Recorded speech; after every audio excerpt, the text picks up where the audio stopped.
Alright, I have some questions for you from section 3.4 that I'd like you to research. You've got your textbook, you've got the internet. Please don't act like you can't find this information. I want you to be able to answer these questions or list the things that I ask for, and then we'll have a discussion in class about what you found.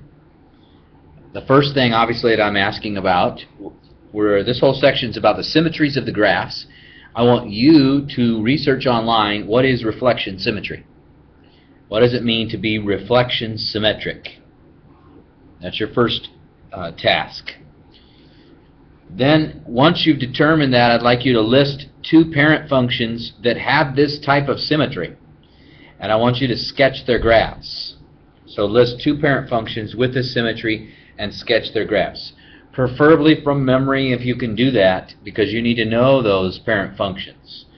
You don't need to be looking it up if you can help it.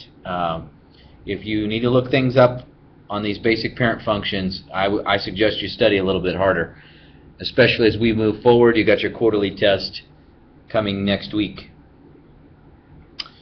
Okay, once you've done that, I'd like you to answer this next question. What is rotation symmetry? So that's a different type of symmetry called rotation symmetry. And once you find the definition for this, then yes, I'm going to ask you to list two parent functions with this type of symmetry and also sketch their graphs. So make sure you are able to do that. And then next on the agenda, what's a power function?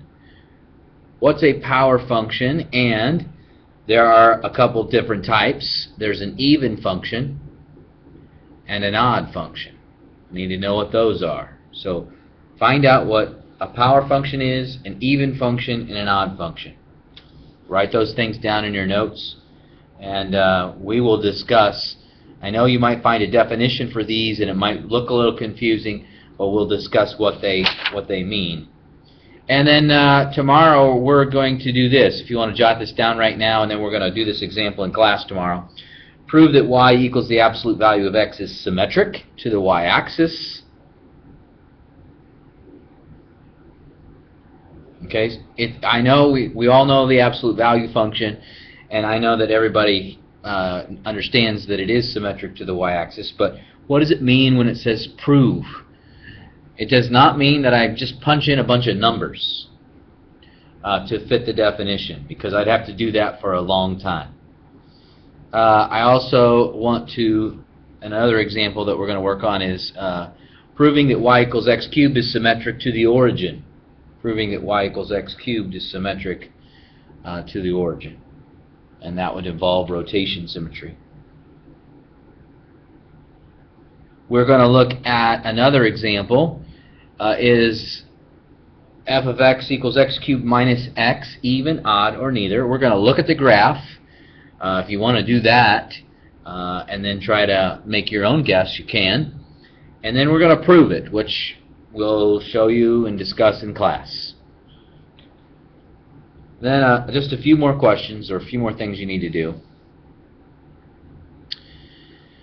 Does y equal 1 over the quantity x plus 2, quantity squared, minus 3, have line symmetry or point symmetry?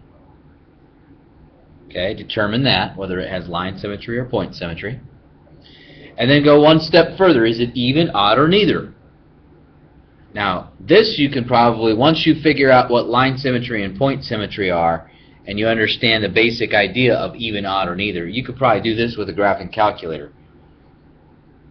And then lastly, give a line or point of symmetry to this particular translation of a parent function.